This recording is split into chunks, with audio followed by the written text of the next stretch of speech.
par exemple quelqu'un qui est un prestataire tey jii même xaalisam sur les demandes de visa dañ koy laaj mu justifier ko aussi parce que bu nekkee souvent ñiy def prestation ñëpp même les commerçants sax ak ñiy def prestation par exemple un électricien boo xamante ne day am contrat wala mu am foo loo xam benn chantier boo xam daf ko war a liggéey xam nga souvent dañ koy def comme côté informel sans des reçus sans des factures. Maintenant yow le fait que yow nga déposer ko sans ces preuves xam nga ni motif de refus la. sans ces preuves maanaam xaalis boo xamante ni yow da nga kaa dugal ci compte bancaire te amul benn justification fi xaalis bi jógee motif de refus la loolu. Si demande de visa je le dis en général sauf un salarié mais je dis quelqu'un qui fait des prestations de service wala koo xamante ni dafa nekk un commerçant muy demande de visa wala mu bëgg am prêt xaalis te comptam amoon épargne te mënuñoo justifier xaalis boobu fan la jógee loolu motif de refus de visa la. Canada même Canada boo vérifier boo duggee booy def création de compte pour demander un visa xam nga ñoom dañ lay laaj moyen de substance dañ lay njëkk a wax moyen de substance xam nga loolu mooy xaalis bi nga xamante ni di nga ko mën a jëfandikoo les moyens de substance mais aussi dañ lay laaj preuves yi les preuves financières maanaam fi ñu jógee maanaam les sources fi nga xamante ni foofu la preuve financière yi jógee dañ la koy demander loolu Canada ñoom ak depuis ñu def seen politique d'immigration bi ñoom dañoo xaw a yombal affaire yooyu moo tax daawuñu ko lijjanti mais par exemple un pays comme l'Angleterre wala un pays comme l'Australie boo ci bëggee demander visa tu vas devoir justifier tous ces documents là tout cet argent là da ngaa war a wax fu mu jógee maanaam xaalis boo xamante ni yaa ngi koy demander visa war a jógee Sénégal wala Afrique war a dem bitim réew te mënoo justifier xaalis boobu fi mu jógee loolu motif de refus de visa direct la. léegi nag dafa am yoo xamante ni c'est sous-entendu duñ ko wax officiellement. waaw non man xam naa ne y a une différence kay mais problème bi mooy y a une différence mais Canada différence bi gën a garaaw mooy officiellement Canada ne demande pas 3 mois de relevé bancaire et ne demande pas 5 mois wala 6 mois officiellement 4 mois la ñuy demander te maintenant ku dugal 4 mois ñu rejeté la ku dugal sax 5 mois ñu rejeté la. 4 mois mooy officiel. mais 6 mois pour des waaw mais 6 mois la ñuy nangu officiellement ñoom duñ nangu léegi 4 mois. c'est un peu. non dañ koy nangu. salaamaaleykum. xam nga lan moo tax ñu leen wax 6 mois. waaw. waaw mais est-ce que xam nga lan moo tax ñu koy nangu nan lañ koy nangoo mën nga justifier li tax ñu koy nangu. ñu ngi koy nangu loolu. selon nga am preuve financière yi preuve yi. parce que man dugalal naa nit koo xamante ni am na sax 3 mois ñu nangul ñu may ko visa. par contre dugalal naa koo xamante ni moom am na ay 7 mois 8 mois ñu refusé ko te damay xam ni IRCC ñoom ñoo am raison refusé ko. dama lay wax benn affaire même avec ces preuves là mun nañu refuser visa. c'est pas lié à ça c'est-à-dire aujourd'hui refus yi may gis man te ma koy topp la plupart des temps insuffisance lañ lay wax. insuffisance de ressources financières parce que dafa am ay article sax boo demee ci kii li nga gis article yi nga xam ne moom lañ def voilà léegi article bu ne dafa am lu muy wax quoi derrière c'est-à-dire tey par exemple fii ci jamono bii ñu toll nii la plupart des refus yi ñuy def parce que gars yi ñoom ñu ngi jàpp ba léegi 4 millions ala 4 millions bougé na donc ñu ci bari dañuy déposer en se disant que oui affaire bi 4 millions la ñu dem ñu refuser leen insuffisance lañ lay dóor xam nga yow nga ne yor nga 4 millions dans ta tête mat na alors que Canada la vie day yokk chaque année donc il faut tenir compte de ça beneen affaire mooy actuellement dañoo am benn flambée ci côté logement bi même affaire moyen de subsistance yi aussi dafa am flambée boo xoolee jamono yee passé même pour les gens yi nga xam dañuy ñëw di jàng ci Canada on a doublé cette partie là on est parti de 10 000 à 20 000 donc xam nga yooyu c'est des choses yu nga xam ni peut-être vécu bi mooy tax ñu mën ko analyser ñun ñu mën a xam ni que bon par rapport à telle décision lii mooy tax muy ñëw parce que peut-être dañ koy dund quoi. Maintenant par rapport ak durée légale bi 4 mois la pour demander visa mais 4 mois bi la plupart du temps soo ko dugalee surtout ñun suñu ni ñuy mouvementé suñu compte yeeg ainsi de suite mun nañ la indil problème mu maanaam roulement wax roulement li ñuy wax roulement quoi c'est-à-dire xaalis bi dugg di génn xaalis bi dugg d'habitude 4 mois yi du suffisant pour mën a justifier que véritablement yow am nga une constance dans tes comptes moo tax ñu leen di wax ñu leen di recommander compte tenu du fait que xam nañ li xew Sénégal ñu leen di wax ni leen dee leen joxe 6 mois parce que dañ ko dund parce que xam nañ ni 4 mois yi au Sénégal pour nga d'habitude roulement bi du demee noonu quoi mais 6 mois boo ko tàllalee man am na ñoo xam ne sax dama leen wax génne leen 1 an par exemple les commerçants au lieu ma leen wax 6 mois dama naa leen génne leen 1 an xam nga 1 an moom boo ko tàllalee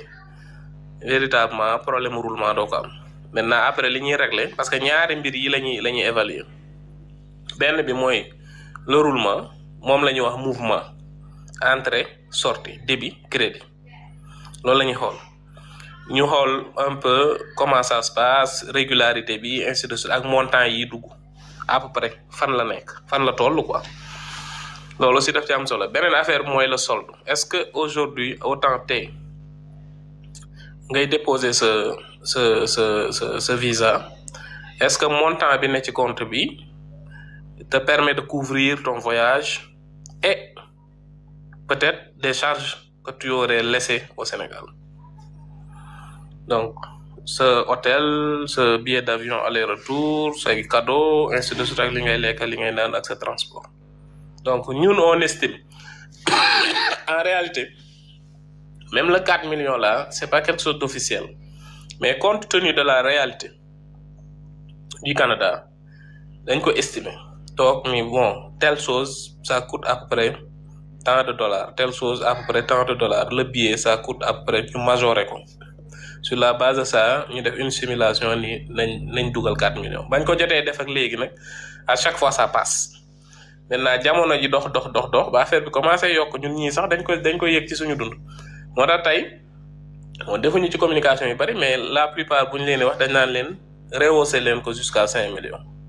seen solde yi au moins mu leer la ni di nga couvrir yenn frais parce que y a eu des changements peut-être qu'on n'a pas eu le temps de l'estimer réellement mais au moins avec 5 millions en tout cas ñi ñu mujjee dugalal ñu def 5 millions jàll nañ donc maintenant aujourd'hui ñun avantage bi ñu am mooy que yow papa am na ko Queen am na ko xam-xam am na ko keneen am na ko mooy que ñun au-delà des textes on a vraiment liñ mën a wax dañuy dund affaire bi à chaque période parce que on a des cas yooyu buñ ko amee on les étudie on essaie de voir man par exemple boo nee ma da nga am refus li ma lay njëkk a laaj mooy envoyer ma lettre de refus su ma ko paree ma denc ko fenn après ma xool lan la effectivement xool def corrélation am ci 2 3 4 5 cas et sur la base de ça ma xool un peu quelles sont les mesures à prendre pour pouvoir orienter les gens pour que ñu mën a redresser la barre quoi maintenant boo gisee may insister ci affaire bi damay dégg gars yi di ko wax tout le temps bon je suis pas contre mais li may bañ mooy ñu def ko règle alors que du règle parce que buñ ko defee règle rek mun nañ on peut pas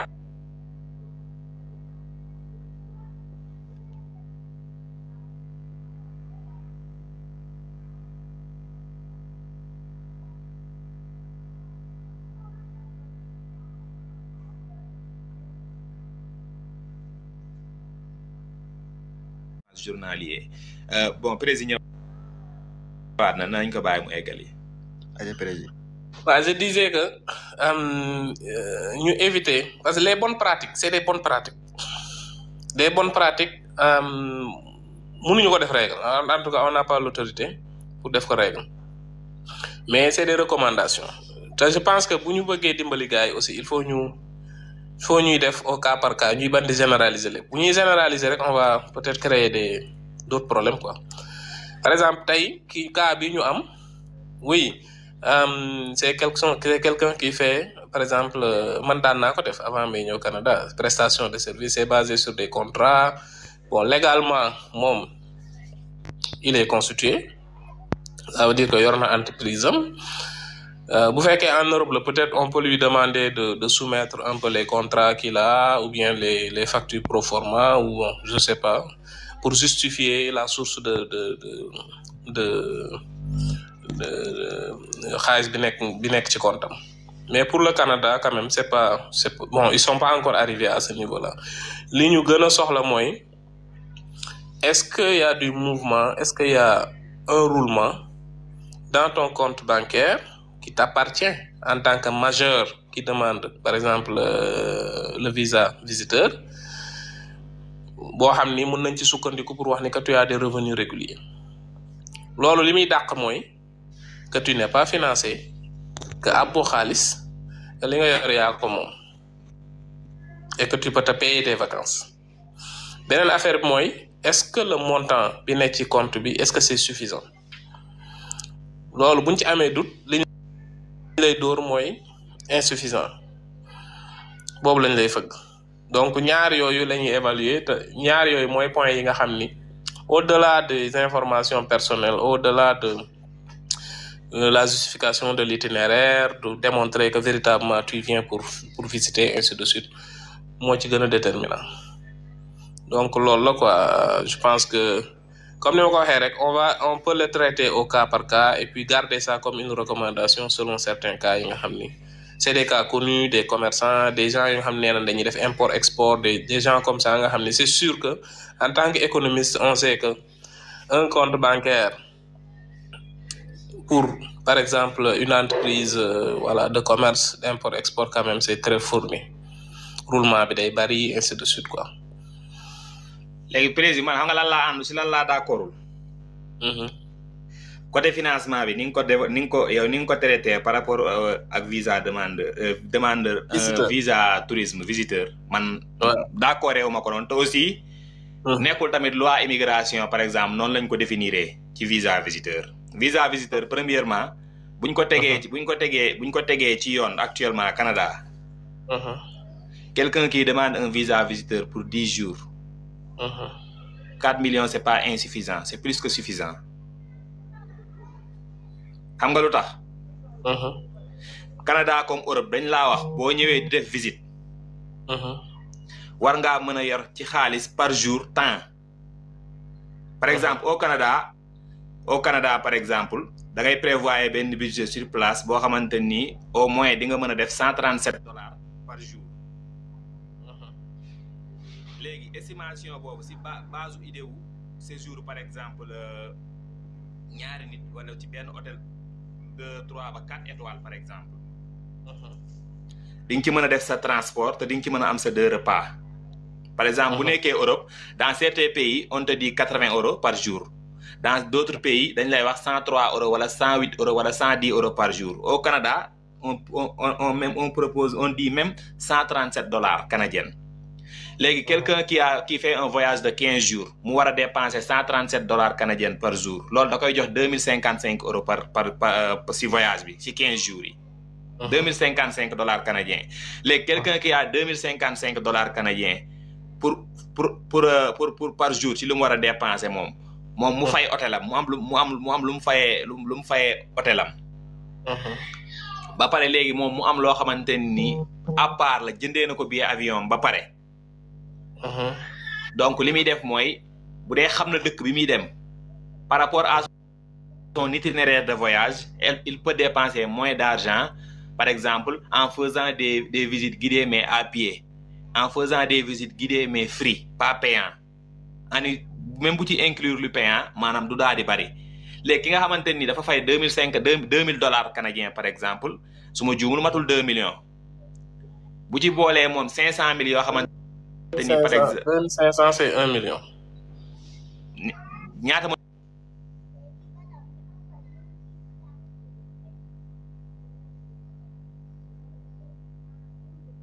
léegi yow ki nga xamante ni moom yor